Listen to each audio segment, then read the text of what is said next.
हे सब लोग, तुम लोगों ने शायद एटम्स की ऐसी फोटोज देखी होंगी जैसे छोटे मोटे सोलर सिस्टम हों, जहां इलेक्ट्रॉन्स न्यूक्लियस के चारों तरफ ऐसे घूमते हैं जैसे प्लैनेट सूरज के चक्कर लगाते हैं।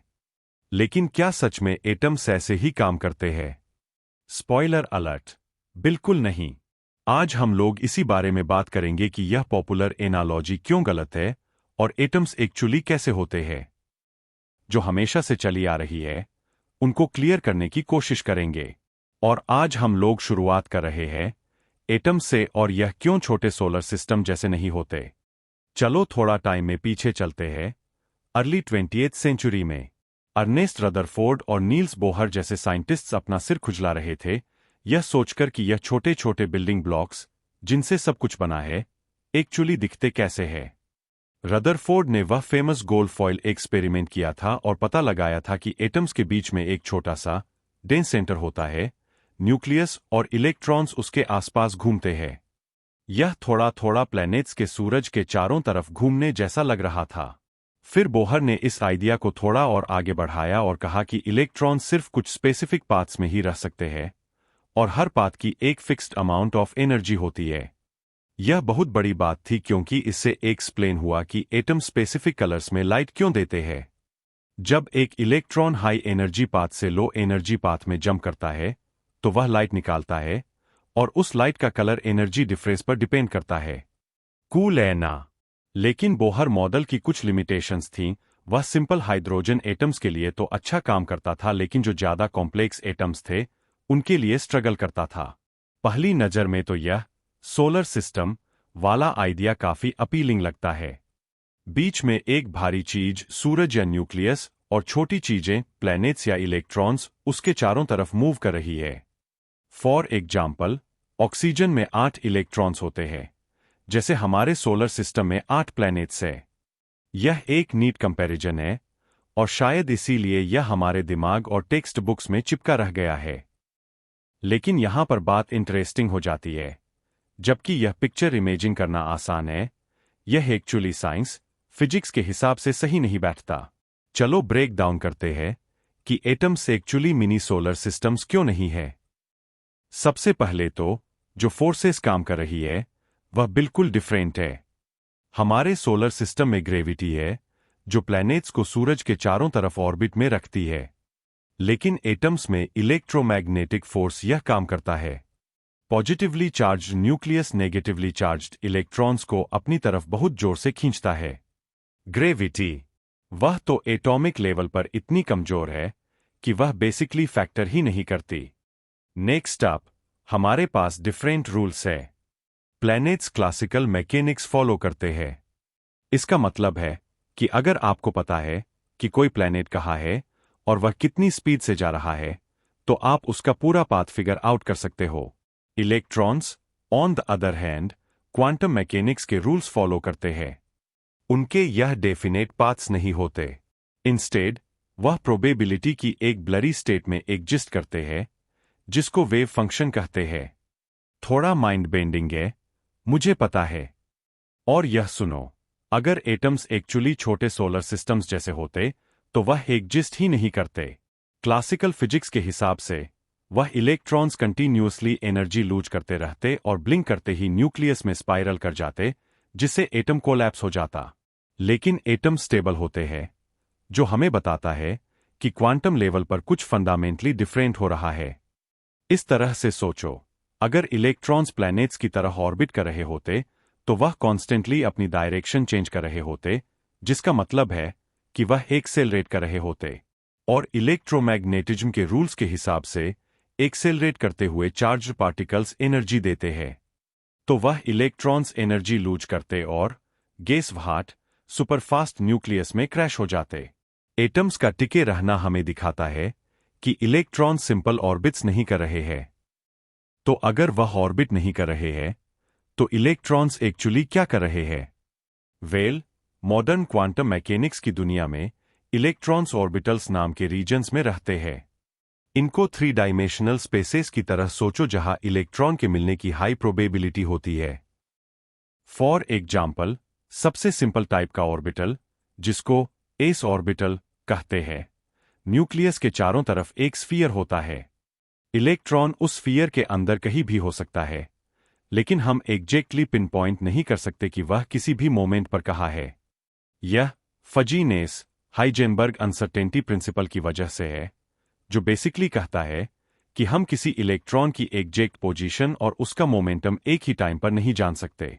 यह ऐसे है जैसे एक अंधेरे कमरे में एक मक्खी को पकड़ने की कोशिश करना। आपको पता है वह अंदर है, लेकिन आप एग्जैक्टली नहीं कह सकते कि वह अभी कहाँ है और आगे कहाँ जा रही है विद टोटल सर्टेनिटी।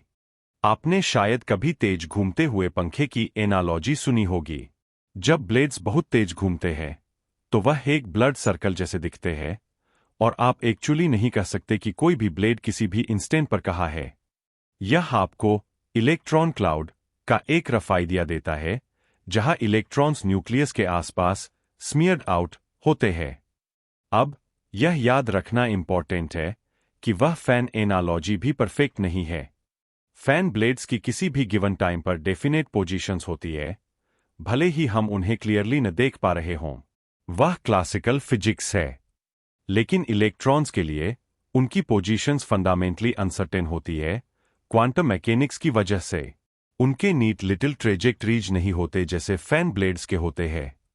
तो फैन सिर्फ प्रोबेबिलिटी क्लाउड के आइडिया को विजुअलाइज करने का एक सिंपल तरीका है, लेकिन यह क्वांटम मैकेनिक्स की पूरी वियर्डनेस को कैप्चर नहीं करता।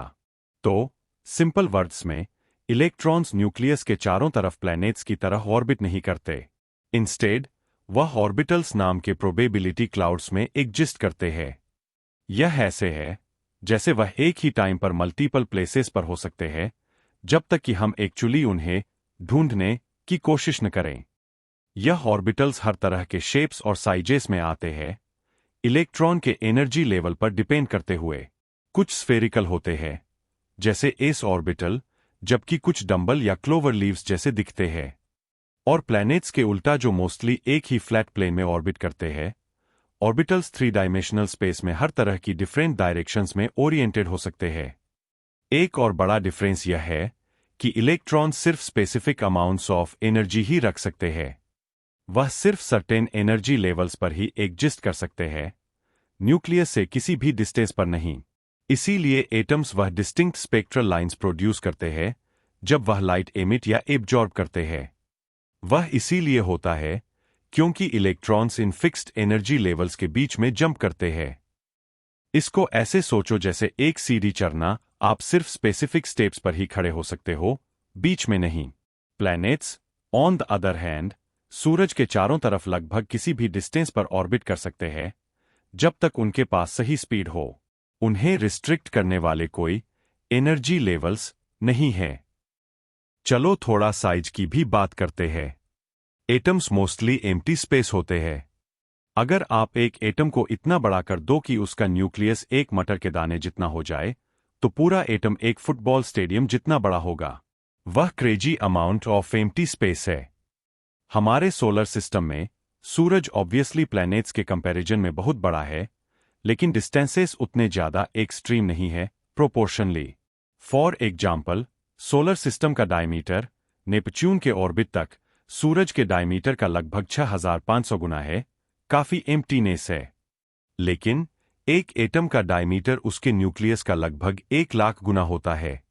Varying degrees of profound emptiness की बात करो तो हम अब भी वह सोलर सिस्टम एनालॉजी हर जगह क्यों देखते हैं? वेल, अपनी इनएक्यूरेसीज के बावजूद यह एटॉमिक स्ट्रक्चर के बेसिक आइडिया को इंट्रोड्यूस करने का बहुत सिंपल तरीका है। यह आपको बीच में न्यूक्लियस और उसके चारों तरफ इलेक्ट्रॉन्स को पिक्चर करने में हेल्प करता है, क्वांटम मैकेनिक्स की बहुत ज्यादा कॉम्प्लेक्स दुनिया में डाइव करने से पहले। लेकिन एटम्स एक्चुअली कैसे होते हैं, यह ट्रूली समझने के लिए हमें उस सिंपल पिक्चर से आगे बढ़ना होगा और उनकी क्वांटम नेचर को एम्ब्रेस करना होगा। ऑलराइट, चलो एक क्विक रिकैप करते हैं। एटम्स छोटे सोलर सिस्टम्स जैसे नहीं होते क्योंकि वह इलेक्ट्रोमैग्नेटिक फोर्सेस से जुड़े होते हैं, ग्रेविटी से नहीं।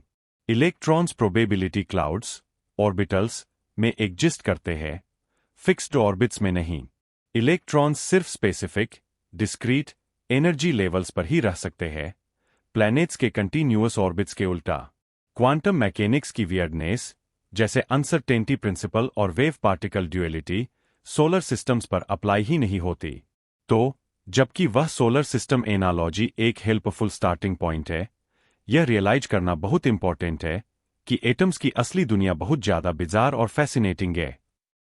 अब जब आपको पता चल गया है कि एटम्स छोटे सोलर सिस्टम्स जैसे नहीं होते, तो आपने और कौन से साइंस कॉन्सेप्ट्स पर क्वेश्चन किया है? अपने थॉट्स और कोई भी और मिसकंसेप्शंस जो आपने एनकाउंटर किए हैं, नीचे कमेंट्स में शेयर करें। चलो साथ में सीखते हैं और एक्सप्लोर करते हैं। और याद रखिए, हर चीज पर क्वेश्चन करें और ज्यादा सीखें। अगले वीडियो में मिलते हैं।